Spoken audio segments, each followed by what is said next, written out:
Hello and welcome to Interlagos. We're here for our second test with the Ginetta G55. The first test took place at the Campo Grande circuit, got loads of work done there, and so we're coming here with that as our starting point, and we're just going to work on a few little things. I've slept on it overnight, I've had a few thoughts, and there's a couple of things I want to test. So we've got a nice sunny day with a little bit of cloud today. Keep conditions nice and consistent so that we can then just work on the things that we want to work on. So without further ado, let's get trackside and let's go testing.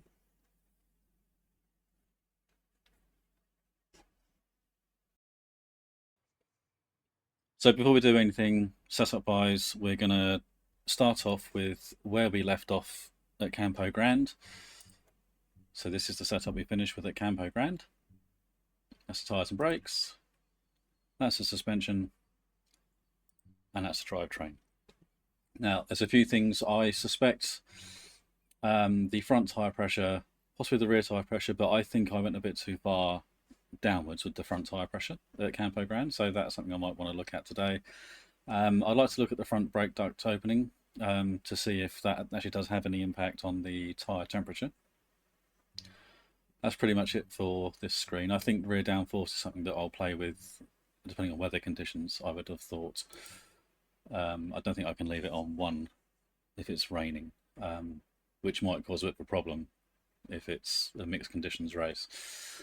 I'd like to look at caster today. I'm just going to basically run it as little as I can, as much as I can, and just see what the differences are and see how I like it. And again, that might be something actually. So at Campo Grande, I said it might be a good idea to do that in a TT situation. Well, actually, caster might be a better thing to do when it's wet. So that might be. I might do a very quick wet test at the end of this as well. Camber angles, it's all track dependent, really. But I'd like to reduce them a little bit if I can, especially at the rear, because I think that will help with a little bit of traction. Ride height we haven't played with. Haven't really felt the need to. We'll see. I might get into that, I might not, we'll see. Spring rates, yeah, we haven't tried those yet. Bump stops and damping. Damping was very powerful at Campo Grande, so that's something we'll probably end up playing with circuit to circuit, I would have thought. I think once we've got the car balanced where we want it to on everything else, we'll pretty much be using the damping to basically give us the balance that we want per track. One thing that's worth mentioning actually, so you'll notice here you've got fast bump and fast rebound below these two, slow bump and slow rebound. So the more technical cars will have slow bump and fast bump and the opposite of rebound separated out, and the difference there is so slow. When they say slow, they don't mean the speed of the vehicle, they mean the speed that the wheel is being moved up or down.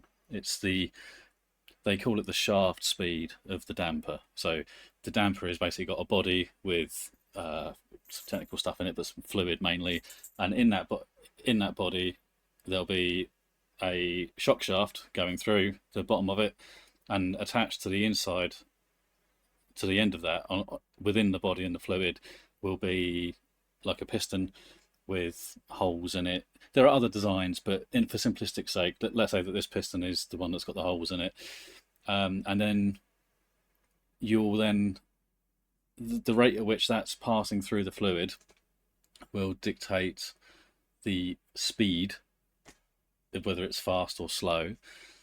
Different dampers will have different cutoffs for speed, but essentially all you really need to worry about is that slow bump controls weight transfer, i.e. I'm on the brakes, right, the weight's going forwards, the front of the dampers are being compressed in, the shaft moves in quite slowly. I'm going to do that a lot. And then fast bump is if you're going over a curb and it gets a really big hit and it's really fast. So more technical cars will separate those out. Now, if you don't have fast bump and fast rebound enabled, essentially slow bump and slow rebound, it's not just controlling the the weight transfer speeds anymore. It's also doing it's basically doing both. So it's a much more simplistic damper, and it does control both. So if you make it really stiff on the damping, when you've only got slow bump and slow rebound available to you, if you make it really, if you give it a really big number, then basically it's going to make it not ride the curbs as nicely, but it's going to slow the weight of the transfer and the body roll down a lot, but it's not going to like the curbs very much.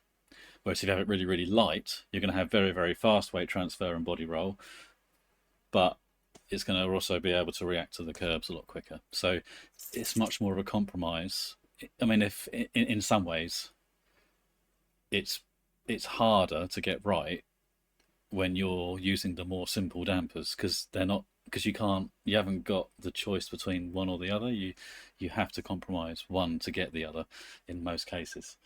It's a very long-winded explanation, but it's worthy of mention, because I think if they could, I think that if Razer could change the name of the tag in the setup screen, they would probably remove the word slow when you didn't have fast bump and rebound enabled, I would have thought. But yeah, it's just something I think is worth mentioning. It's quite a long-winded explanation, but I think it's worthy of the time to explain it. So yeah, we'll be looking at that, because I think that's a very powerful thing. I would like to try today as well. I would like to reduce the rear roll bar as much as I can, but get the rear roll stiffness back by increasing the rear spring rate instead, because I think that might just help improve traction. And there's a few corners on this circuit which are very good for testing that, so that'd be very interesting. And I might also look to reduce the damping at the rear of the car as well, just to encourage weight transfer, a little bit of squat at the back of the car. But I think I'm going to have to run the spring stiffer to counter for the anti-roll bar, and I think that will benefit me more than having the roll bar in place. And I think that reducing the damping will just help to allow the rear to squat. I mean, to get it to squat, I've only got to do the bump, so we'll come to that when we get there. And then in the drivetrain, might be worth looking at the radiator opening. I've done a bit of research. We're looking to run the oil temperature at about 110 to 120 degrees, and I've been reading about it, and it suggests that if you start to see the oil pressure dip, it's time to increase the oil viscosity, which we can't do, so we'd have to increase our cooling if the oil pressure starts. So I guess that as it gets really hot and it goes beyond a certain point, it also gets really thin, and then the oil pump then can't push it around the system as easily or as readily, and then the oil pressure drops. So if it's in the right temperature range, it's then with its right viscosity, which then means that the oil pressure is in a range. So we'll have a look at where it runs. It's on the dashboard. I'll show you that on the outlaps, so you can see what I'm looking for in that.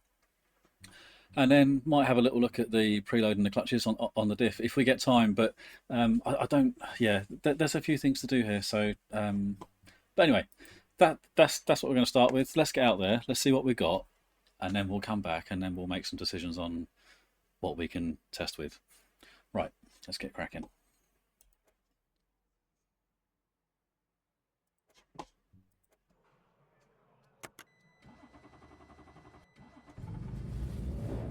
So you see at the bottom of the current dash screen, you've got oil P, which is the pressure. So it's currently 66 is pressure. I'm not sure what that's a unit of measure of, and then you've got the oil T for the temperature, which is 68. So let's go and see.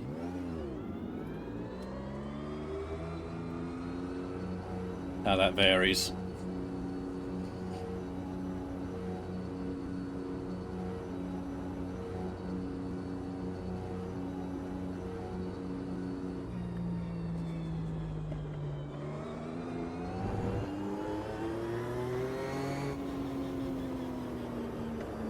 I love that transmission whine.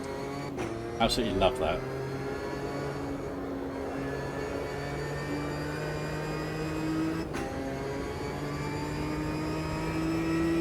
So we see the oil pressure peak at about 370. And the oil temperature's already risen up to over 100. We should see that stabilise, hopefully between 110 and 120. That would be the ideal.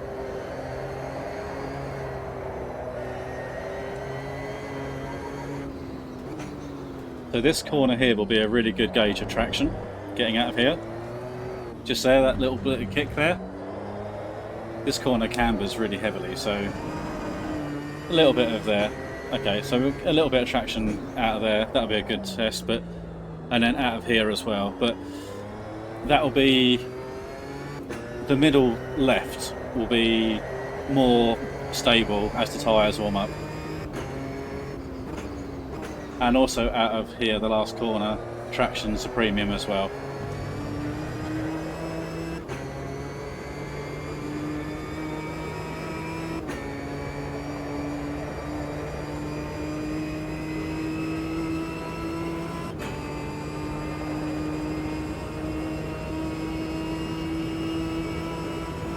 Yeah, so we're still hitting sort of 360 whatever the pressure is.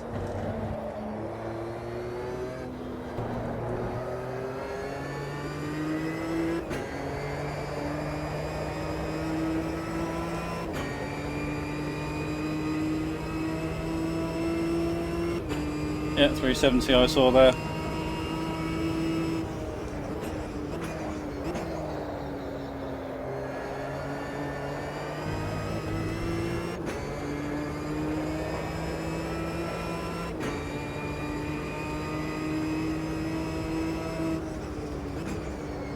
So again, we're not chasing lap time at this point.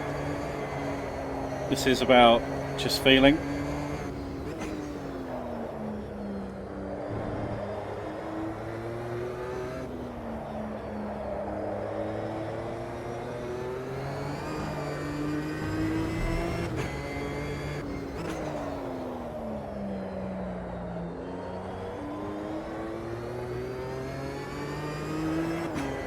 So just in there, there's a slight little drift from the rear of the car there. Easy. Very difficult to get the front end in there. You get it right and it hooks up lovely. You go in there just a little bit differently or a little bit too quick, or you're not quite aggressive enough on the brakes. The front never really bites.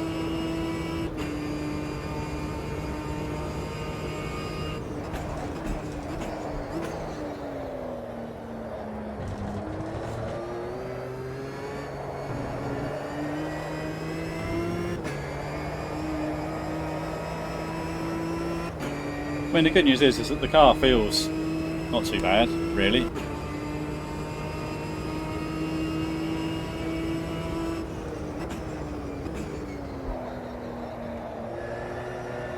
A little bit of wander on the front there, but it's a very difficult corner because it does drop away at the apex, so that's not unusual. Not really anything to be concerned about. That's more of a driving technique thing, I would say.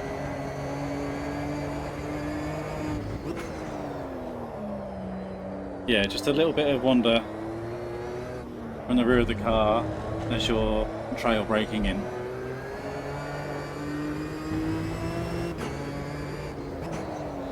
And actually and again there you see, that left is actually a good indication of traction as well. So I thought that would be, I didn't think that was going to be the case.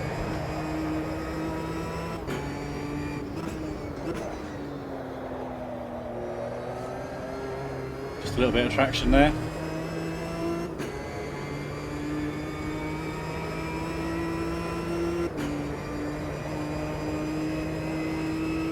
Right, let's get the numbers up. So we are, right front is 95, 90, 87.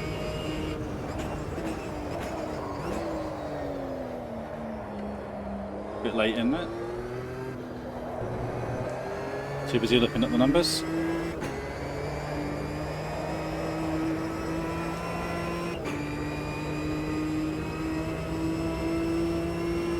Oh, tyre pressure sat on the front is actually not too bad, is it? That's alright.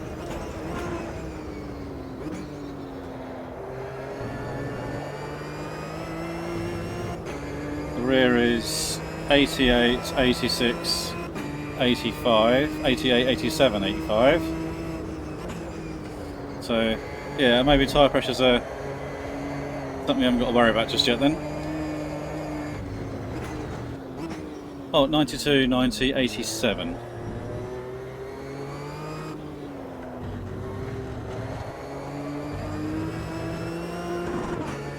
Oh, sorry, Mr. Engine. Right, need to focus a bit more on the car, I think. 79, 81, 83 on the left rear. That's about right. 82, 85, 87.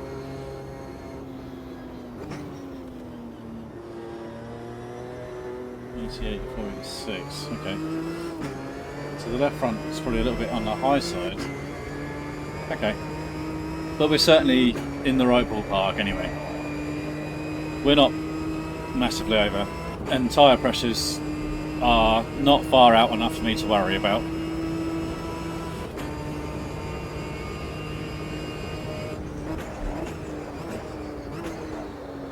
So under heavy braking, the travel value went into the 0 point values.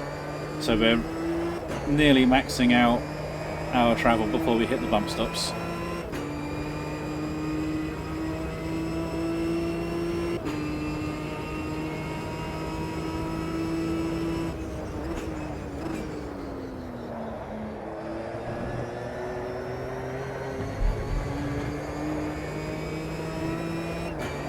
So there's something to learn with the bump stops, how they interact with the ride height and what effects they have, when to use them, when not to use them. Something I never had to worry about before. So a lot of learning to do there.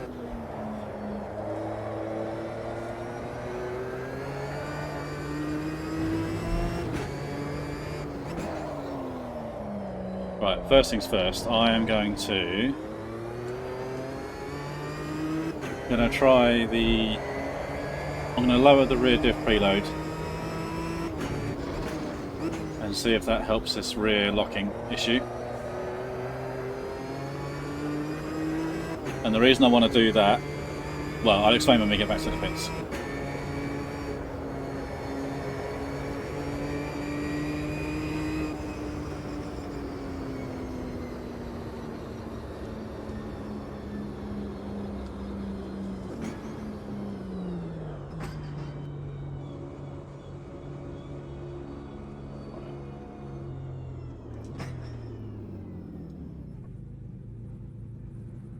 Right. So I would like to try reducing the diff preload, and the reason I want to do that is because when I'm on the brakes, the rear of the car it's getting light. To be fair, the rear of the car's getting light, but it feels like I'm getting a bit of locking from the rear wheels, but not necessarily through brake balance. So I want to reduce the connection between the inside and outside rear wheels a little bit, so that they can rotate at different speeds easier. Because I think that when the inside one's starting to lock, it's then also creating more of a locking mechanism on the outside rear as well. So I just want to allow the outside rear a bit more freedom to control its own destiny. So I'm going to drop that down to 65, and it might just be I need to increase the brake balance up one or two more %, but I want to try that and see if that has the effect I'm expecting it to. I don't think at the moment I really want to do anything more than that at this stage. No, not at this stage. Yeah, we'll just try that and see how we get on with that. I mean, if it works, great. If it doesn't work, then I'll just increase the the front brake balance.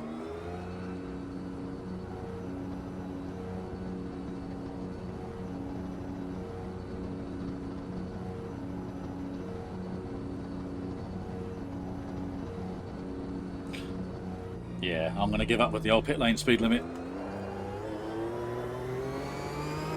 It's only us there, isn't it?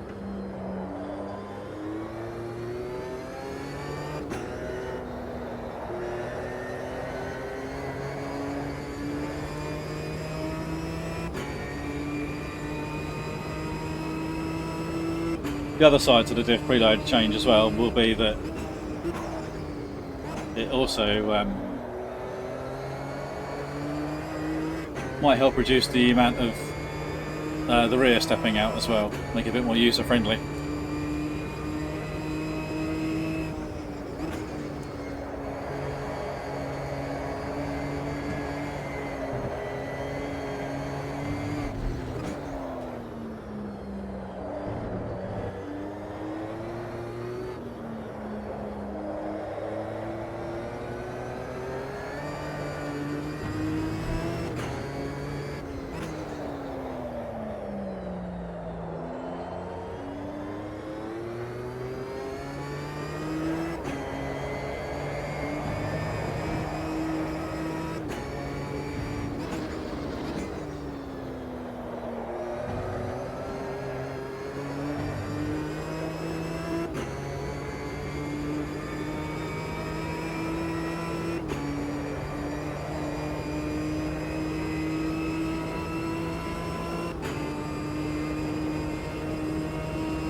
Feels quite nice. It wasn't a big change, was it? Well, in numbers it wasn't a big change. In feeling,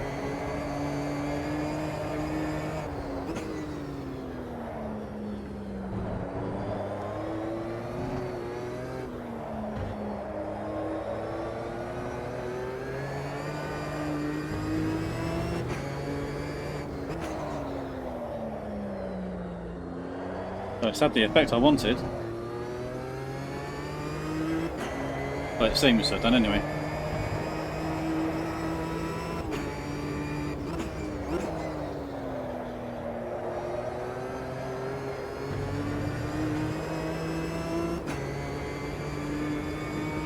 Give it one more lap after this.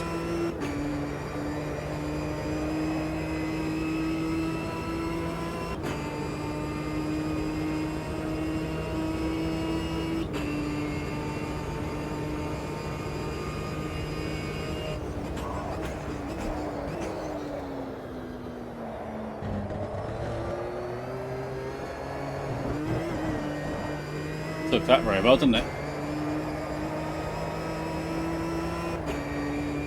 I can't. I took that so well. That's a big mistake on my part, and it just soaked it up. Thank you.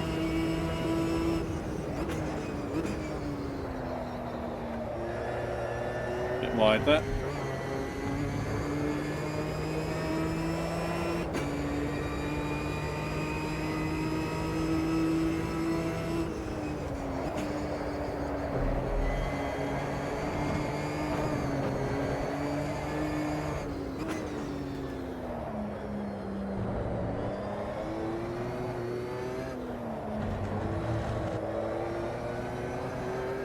Very impressive.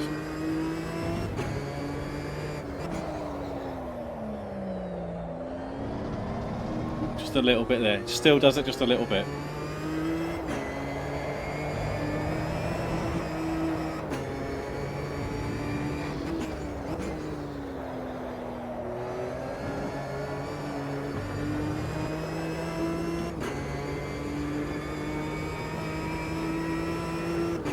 So oil temperature is 119. We're still hitting 370 on the pressure though, so okay, not too worried about that. Right, let's go to the next page. Okay, so we've done a 38.8.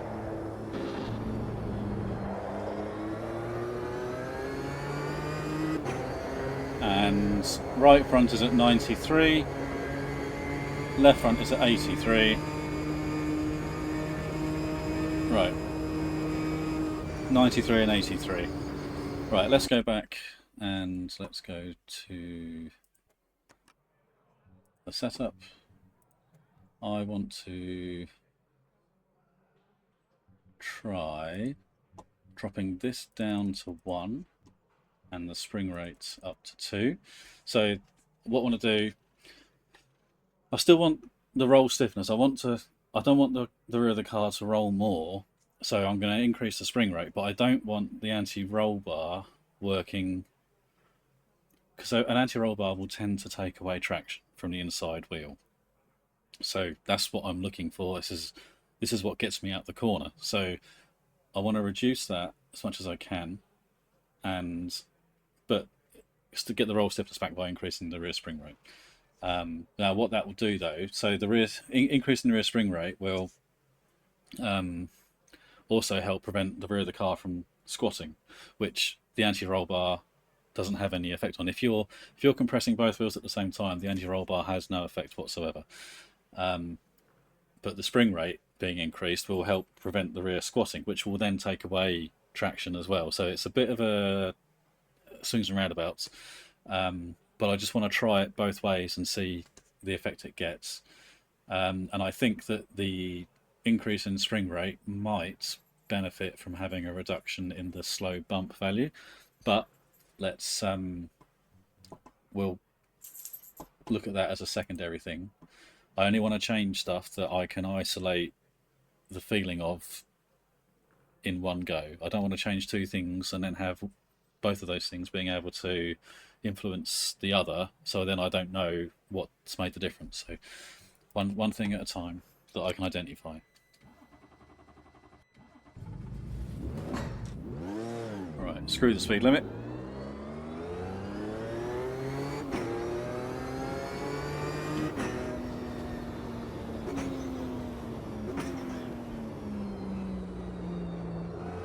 Well, actually, I know what I'll do as well. Just for completeness, let's move this, not that. Let's move that up to there. Let's move that to there. So then you can then see those numbers.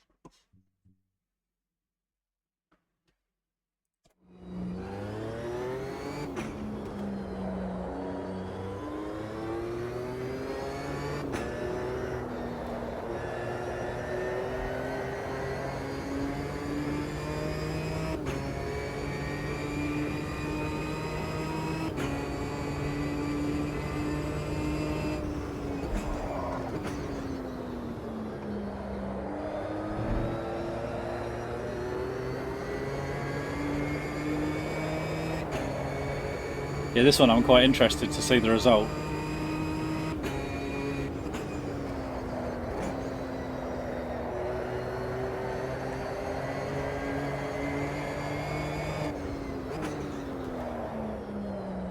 It might actually also improve that rear locking as well.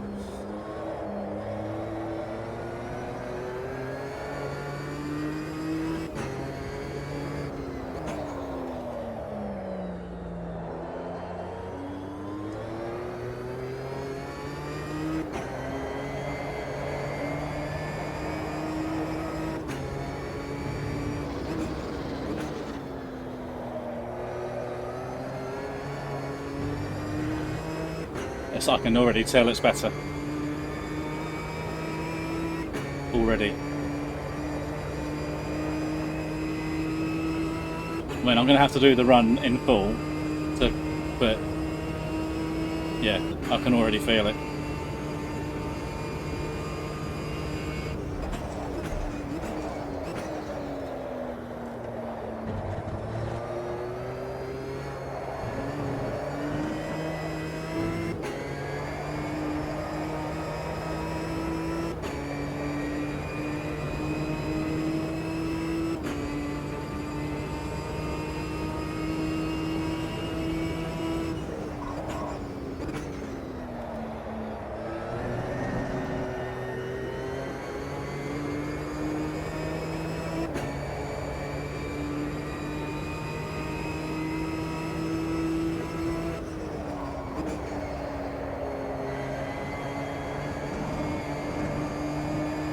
better over there. Better into the corner, trail braking. Well, that's a real bonus, that is. Better out of there. Wow, fantastic.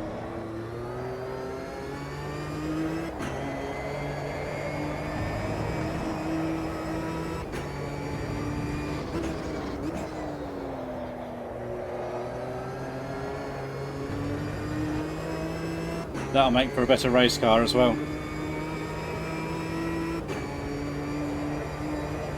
That'll really help the rear tyres out throughout a stint. So it's not going to be the fastest lap we've done, but yeah, easiest to drive.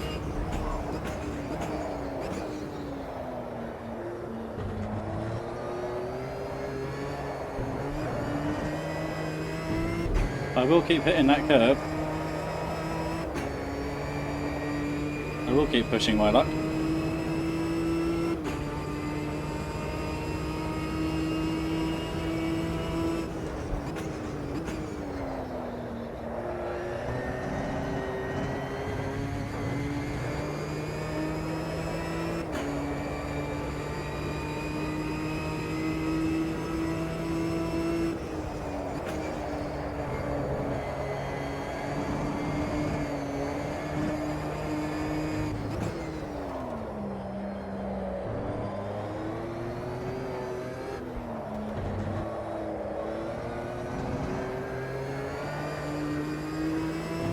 What a change. Ooh, just a little bit there, still pushing it.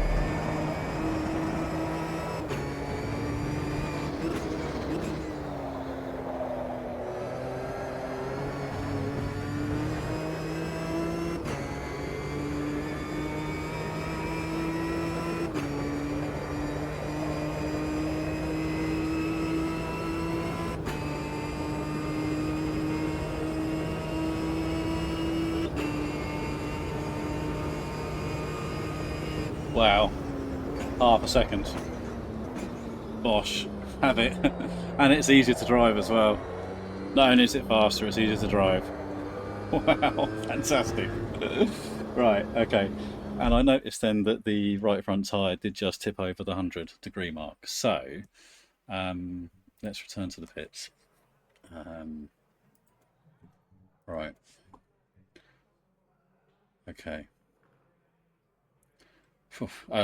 I'm really surprised by that. Really quite bowled over. I think we can improve the traction a bit more. Let's drop that down to 5 as well. I think. Yeah,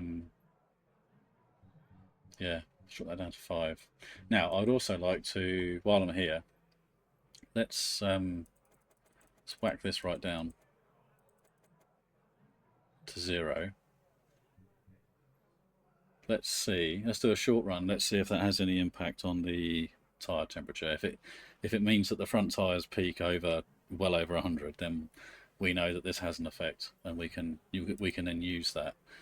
It's not ideal to be using it. Don't get me wrong. You shouldn't be using it. You should be using tyre pressures to get the temperatures where you want them to be. But if you've got your brakes in a nice, comfortable position, that gives you a window you can play with these cars. At least it seems so.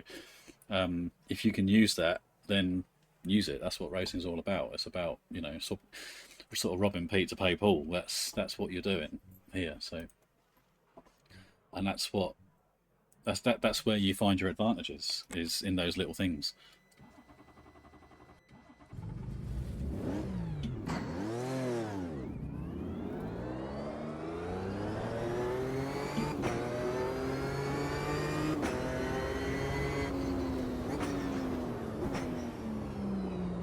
Yeah, if all you do is follow the rule book, you'll never win. Absolutely not. And that's not to say you should break the rules.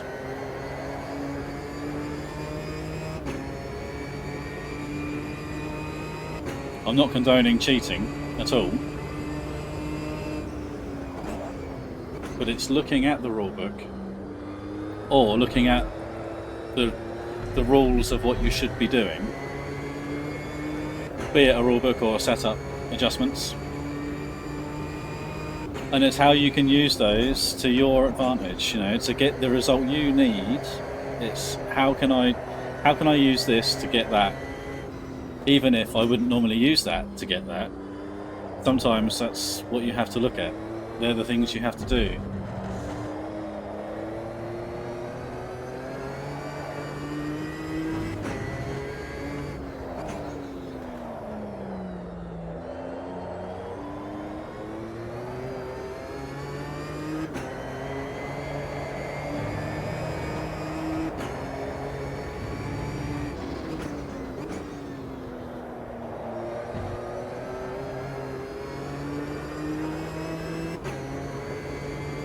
So the front brakes are very hot. They're 560,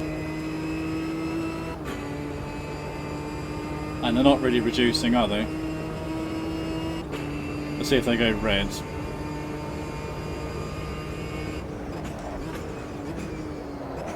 Yeah, which is expected. That's fine. What I want to see though is do the tyres do the same?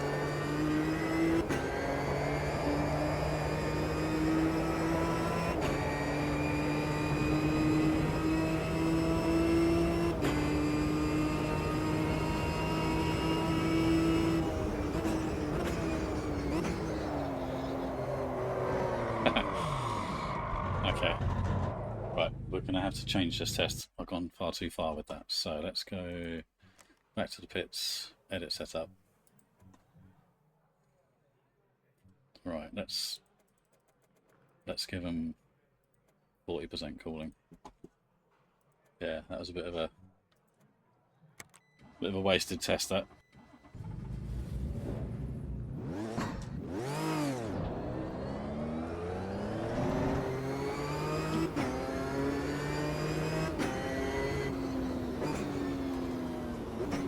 So the reason that's a wasted test is because I can't push the car hard enough to work the tyres without melting the brakes and causing handling problems, which then means I can't push the tyres. So yeah, a chicken and egg job there.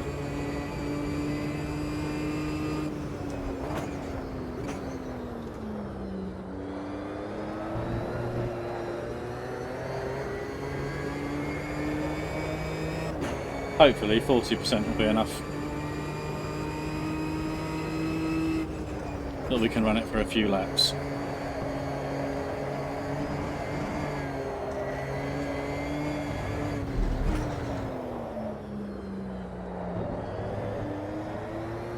And as well, hopefully we'll see the rear of the car squat a bit more and give us just a bit more traction.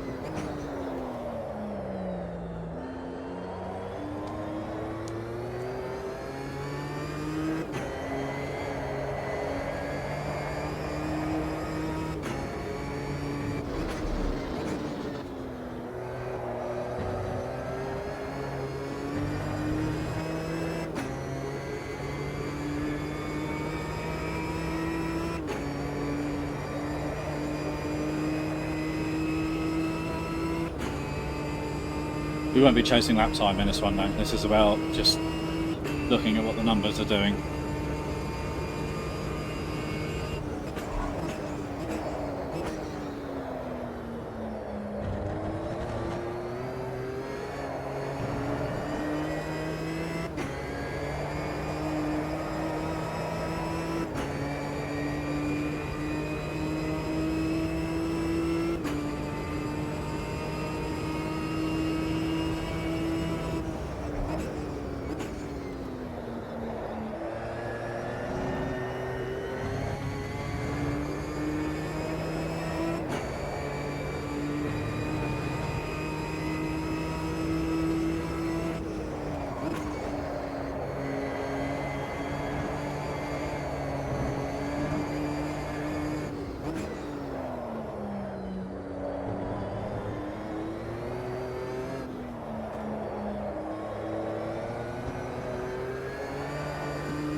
Very good.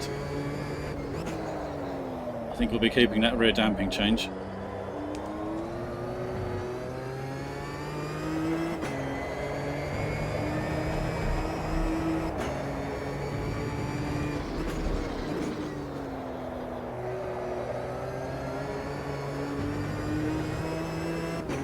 Right, I need to make this one a bit of a push lap, don't we?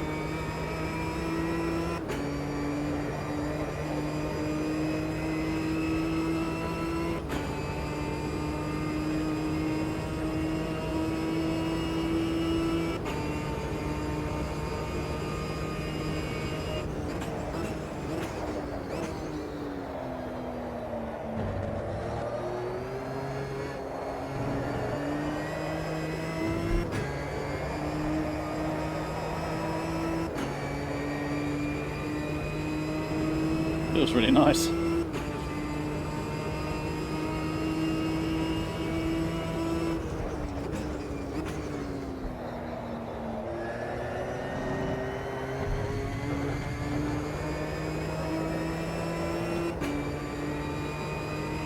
They're not climbing at all, are they?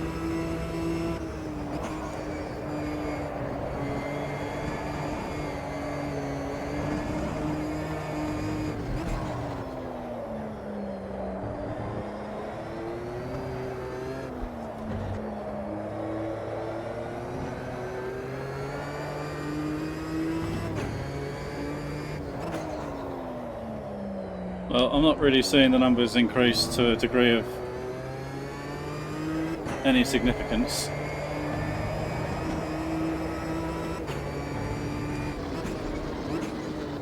I saw them top over just over 100 before, and they're about the same, so yeah. Okay, so we can't really use that then. Not for tyres, which I'm not unhappy about. I mean, it's one less thing we can play with, which is a shame.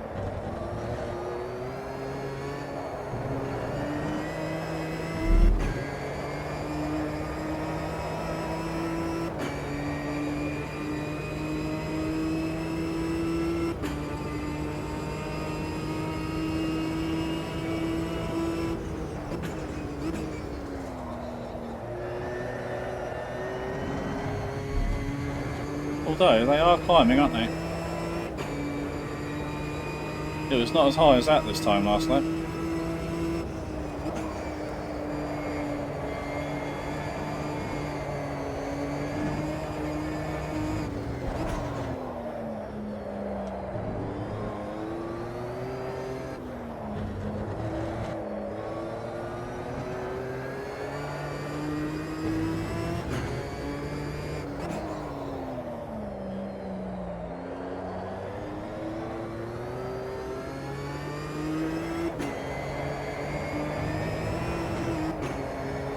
Up there, Andrew.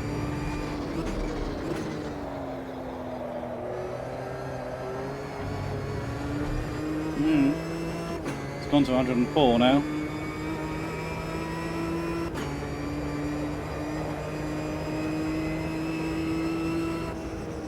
Okay, so we saw 104. Right, let's go back. Let's whack it up to 100, and we'll do the same again. And if I struggle to get it to 104, then we know that it does have an impact, even if it's only small.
I will be keeping that damping change on the rear of the car.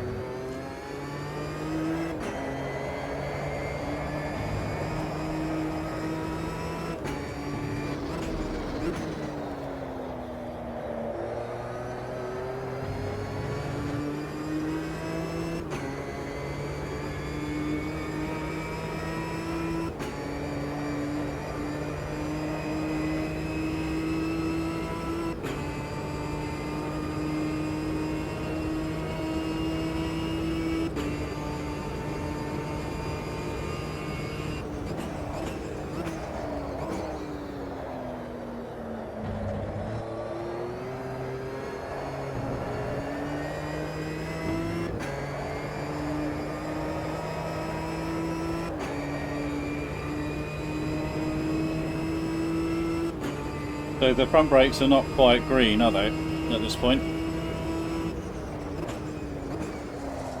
I mean, in use they are, but ideally they'll always be green.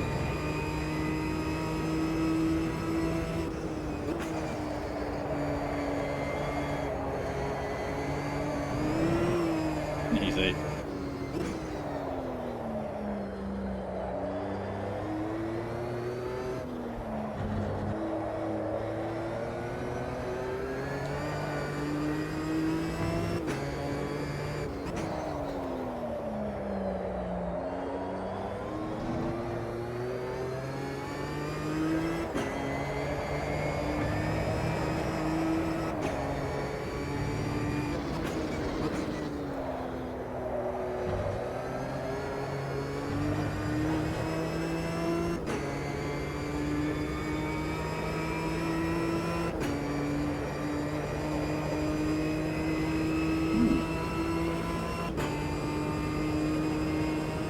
Might be something to this, you know, looking at that.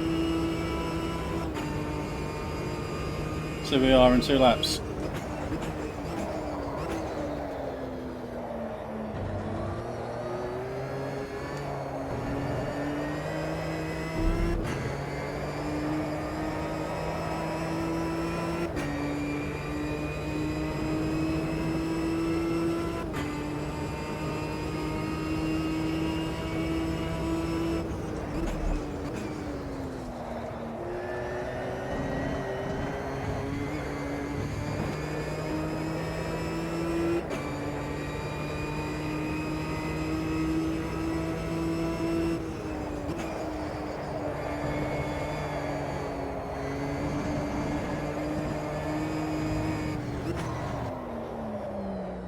Easy.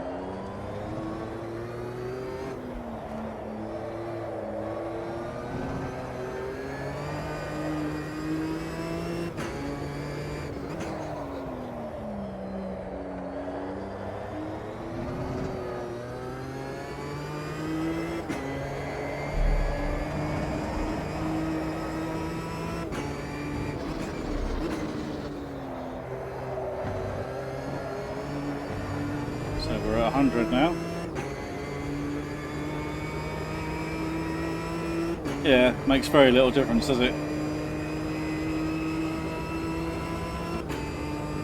So we're hovering around the 38 3s to 5s.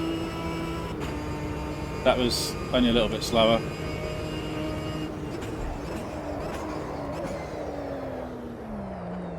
Look at the track, Andrew, not the numbers. So yeah, we're tire temperature wise, it makes very little difference. Not enough to worry about. So we can literally just tune the brake intakes, the brake openings down to what we need them to be. So yeah, let's run that at 60. Yeah, and I think the rear is a little bit cold, so we'll run that at 40. Yeah, right. So I think tyre pressures are about where they should be. They don't seem to be too bad. Brake pressure, yeah, fine. Bias, maybe want to go forwards one more. We'll look at that. We can do that on the track though, so that's not a problem. Brake duct openings, we've got that confirmed now. It has very little effect on the tyre temperatures, if any at all. Not enough certainly to worry about. Not a tuning aid, that's for sure. Caster will do on a wet day at some point. For now, I'm going to leave that where it is. I'd like to try reducing the camber a little bit, especially at the back. I'd like to try reducing the front bump. So that will probably be done in conjunction with a more forward brake bias. Right, and I think that'll pretty much see me done for the day, really. At that point, yeah. So let's reduce the rear camber down to 2 degrees. I'm going to reduce that down to 3. And we should probably just leave that there, and then we'll do a second run with the slow bump reduced. Yes, okay. All right. Okay, so reduced camber. Yeah, reduced camber.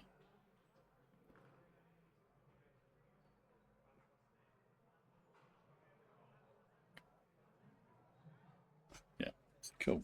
Right.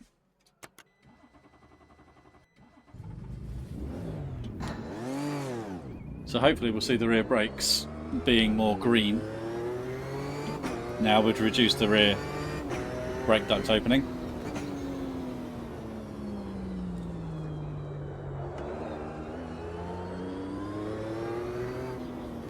Yeah, so really the conclusion to that can only be that tyre temperature management is largely down to what you do as a driver.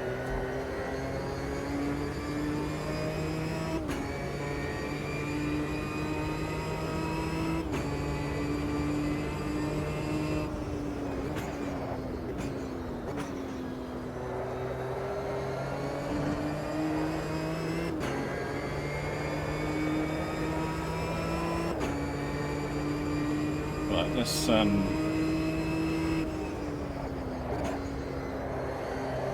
get these tyres up to temperature. Once they're up to temperature, I'll put the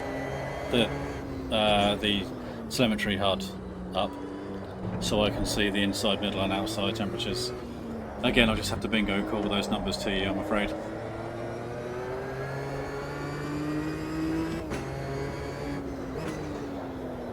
But it's very cool that we've managed to improve that rear traction.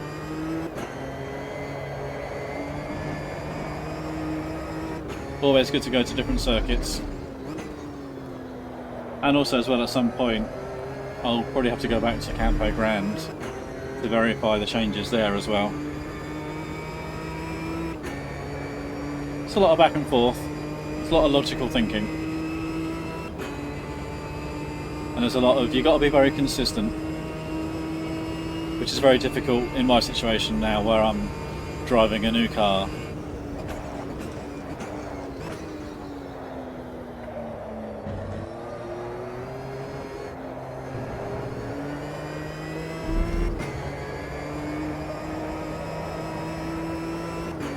I kind of screwed myself over a bit really, because I did a bit of a push lap earlier.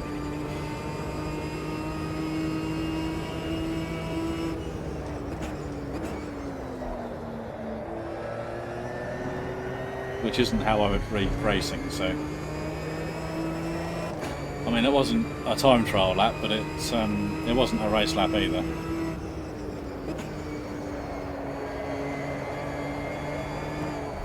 The gearings are in slightly funny places for here. It sort of tops out, but you end up like hanging on to that gear for just a little bit longer than you'd like, but it's not really worth changing.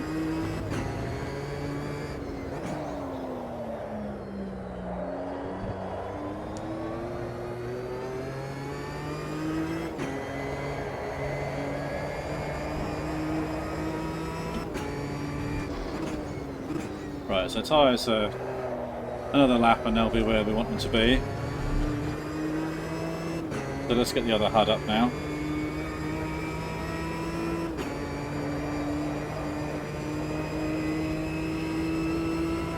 So we've got a 5-degree difference on the right front, 5-degree difference on the left front, which is great.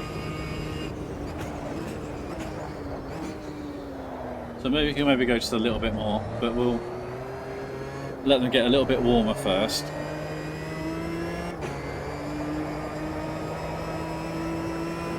Difference on the rear is 3 and 5. 3 on the right, 5 on the left.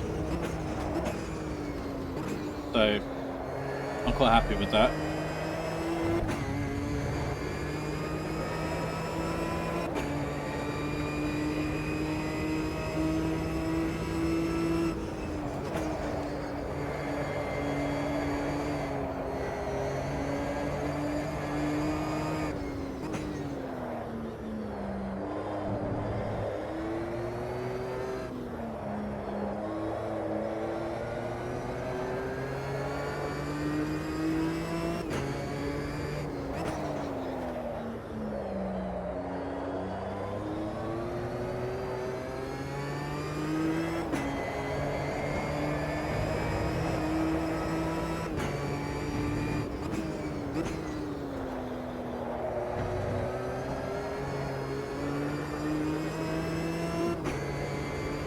I've got 7 degrees difference on the left front, 6 degrees difference on the right front,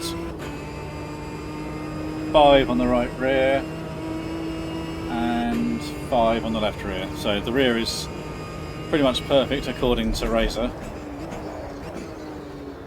The front's maybe a little bit under.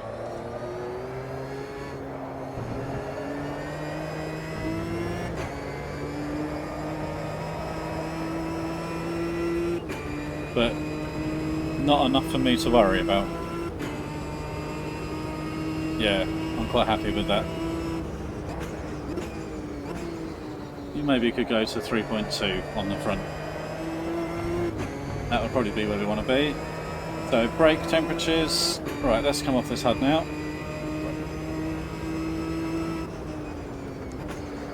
So brake temperatures, we could probably go a little bit lower on the rear ducting again, couldn't we?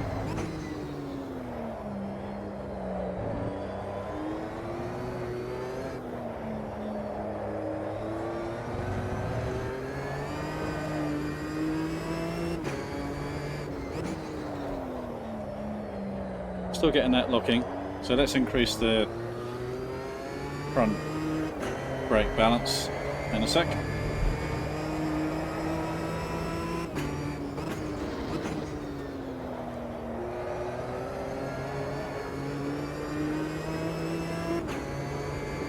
Right, let's go up to 65 from 64.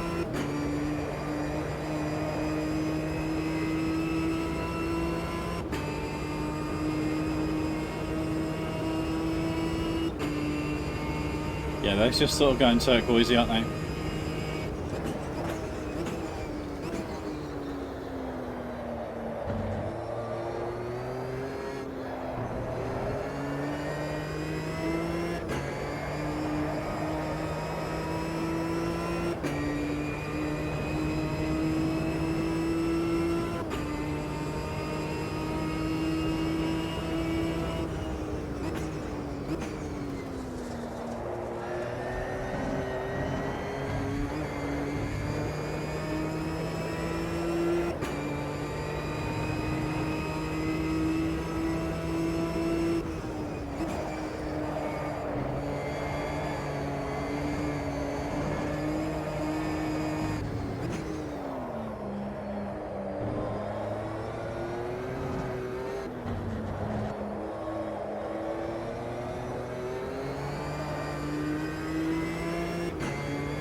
Still a little bit. Right, what can we do about that?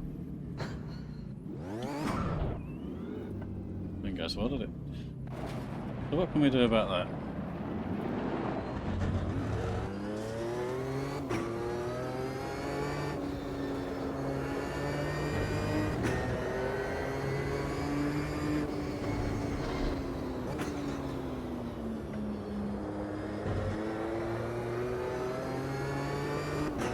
I guess we could try running the front a bit stiffer.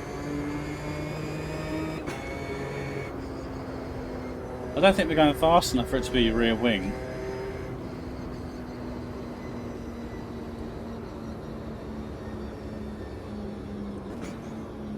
It's sort of like when you're getting into the lower speed, isn't it?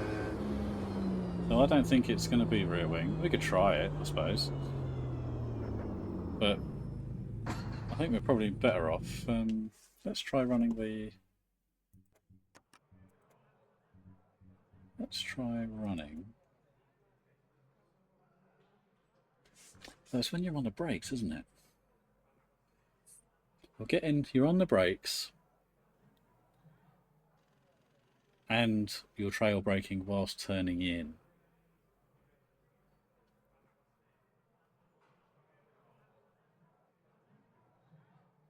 We could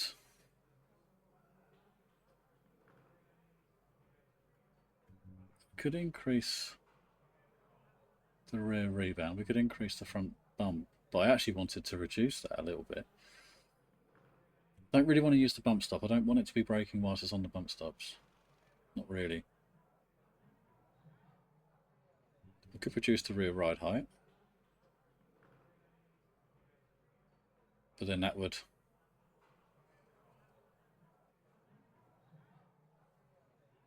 then sacrifice other areas.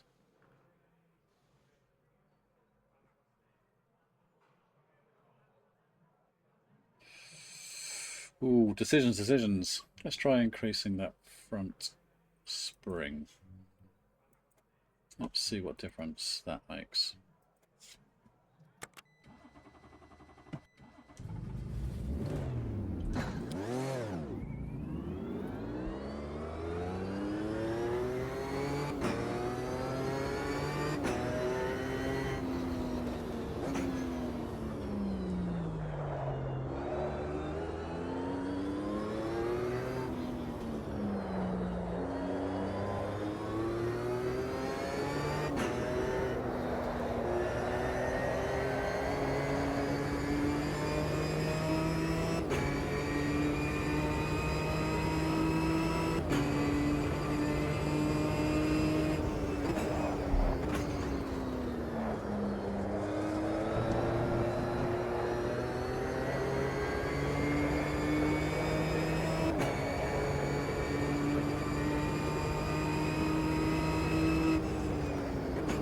The bonus of the front spring as well actually is that it would negate the need to test more front camber, because it will tend to run on the inside edges more with a stiffer spring. So when you run a softer spring, the car rolls more, and as it rolls, it rolls onto the outer edge of the front tyre. So the stiffer the spring, the less roll, the more it runs on the inner edge.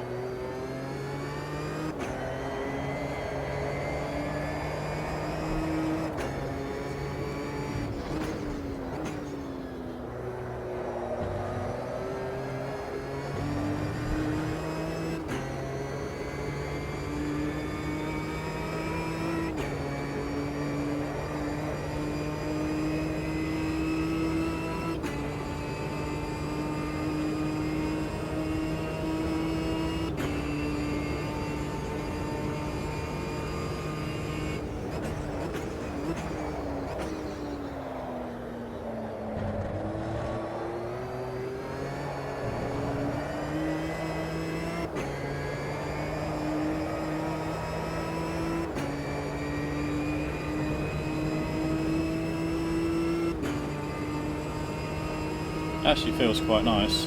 It's more subtle than I was expecting it to be.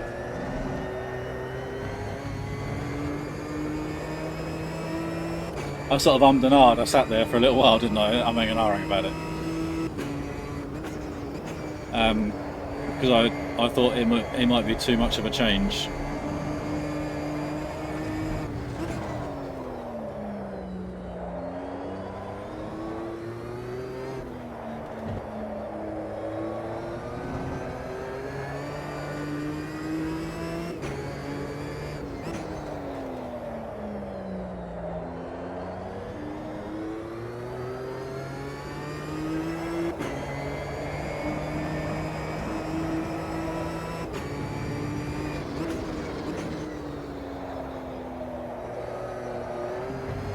That was me, that. I carried too much speed into the apex set.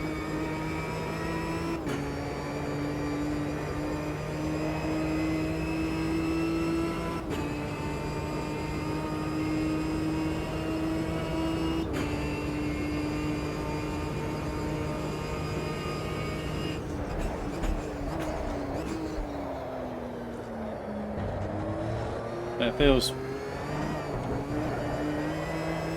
Watch out for that curb. That's me. I've got to watch out for this. It feels nice on the brakes, to be fair. It feels much more stable. Be interesting to see when we get into that complex section. Had to grab 6th then. It's the first time that's happened.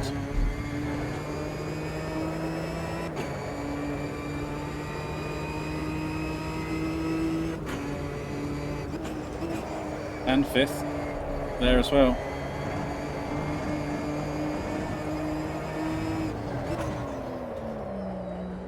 Yeah, much more stable.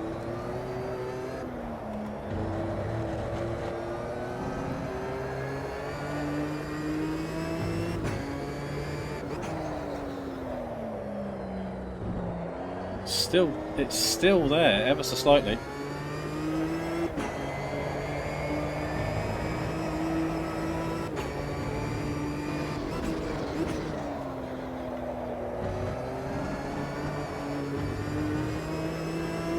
It's a quicker lap as well. That's a positive change, that. In every way, not only, I mean, lap time aside, that's a positive change in feeling as well. That's nearly 0.2 faster, that. Wow. Nice. Very good. Very impressive, that. The car's very reactive, it's very responsive to changes. Really good. Very impressed. Very happy. Right, okay, well I think that feels nice there. I think I might leave that there and call that a day. So this is our current settings now. So tyre pressures we didn't touch in the end. They may... whether they need to be changed or not, I think is down to how I'm driving on any given day. I think they're pretty much where they need to be. The brake pressure we didn't have to worry about. The brake bias we... Oh, I've moved that forward, but that needs to come... Oh, that's interesting then. So because when I moved it forward, I did it on the steering wheel adjustment. But when you come into the pits and go back out again, it resets it. It forgets to change. It doesn't update the setup sheet. So when I went out with the harder spring rate, it still had 64, not 65% on the front. So even with the more rearward bias, it still behaved better. Interesting. I'm going to leave it at 64 because that will help the front end in. Very interesting. Very cool. Yeah, so brake bias we've maintained at 64 as it turns out. The front brake ducts had little impact. I am going to reduce that down to 30 on the rear. Let's make it 35. I'm not quite that confident. Let's make it 35. But so the rear brakes are still showing a little bit of turquoisey colour. So drop that down to 35 from 50. The front brake duct opening is down to 60. I can't think what it was at the start, but it's at 60 now anyway. But moving it up or down to an extreme didn't really have any effect on tyre temperature. So we can literally use that to control the brakes only. We haven't got to worry about the influence that has on tyres, it seems. I'm still going to double check that with Mark Collins though, because I seem to I seem to recall a conversation saying that not necessarily, sorry, not a verbal conversation, but like a forum conversation suggesting that had an effect on tyre temperature. So I need to have a chat. I'm going to have a chat with Mark Collins about that, and I will let you know. I said that in the last one. I'll repeat it now. So that page is largely done. Suspension, caster will do a wet test at some point, but we'll get a race in first. But then we'll do a wet test after that, perhaps, to test that, because that's going to be interesting. That is, I've got an inkling as to how that test is going to go, and I'm quite keen to show you. The camber angle we've reduced a little bit, but now we're a little bit stiffer on the springs. That will mean that we can get away with that more as well. As I explained in that last run, the ride heights we haven't changed. See, ride heights are funny things. Cars can often have a setting that you can run them lower, but they don't operate as nicely in that lower setting. You'd expect them just to get better the lower you make them, but it's not always the case, especially when you've got like a road car converted into a race car. But we'll play with that another day. that's not a test for now. The spring rate has gone up, front and rear actually. Bump stop we left alone. The damping we didn't touch and don't need to now. I'm happy with where that is. Rear camber's been dropped down to 2. Ride height stayed the same. Spring rate's gone up, yes. Bump stops stayed the same. We've reduced the rear bump. That gave us a bit more traction. That was very nice. Then the rebounder stayed the same. Steering lock stayed the same at 25. Front toe and anti-roll bars are the same. Rear toe is the same. Rear anti-roll bar has gone down from 3 to 1. All of this page here is about trying to make the rear of the car more stable, be it on the brakes with the front spring or mainly allowing it to bite in under traction just a little bit better. The radiator opening at 80%, so we saw the oil temperature running in the sort of late teens, late 100 and teens. So I wouldn't really want to drop that much more than that, but there's probably another longer running test that needs to be done where we drop that and see at what point the oil pressure starts to drop, because the less you can run that number, the more efficient the car will be through the air in theory. So we'll see. Gearing we can't change, it's all part of the homologation, so that is what it is. And then the diff, we dropped the preload just a little bit, again just to help. Actually, we did that to start with to try and help that rear brake locking, didn't we? Excuse me. And it did have an effect, which is nice, but it also gave it a more user-friendly feeling on the way out of the corner as well. So that was a positive change as well. So there was a lot of positive changes here. Very, very happy with this day's work. So I'm going to leave you there. Thank you very much for watching. I hope you're finding this interesting. It's not exciting. It's not glamorous. It's testing. Races can be won on days like this. This is where you find your time.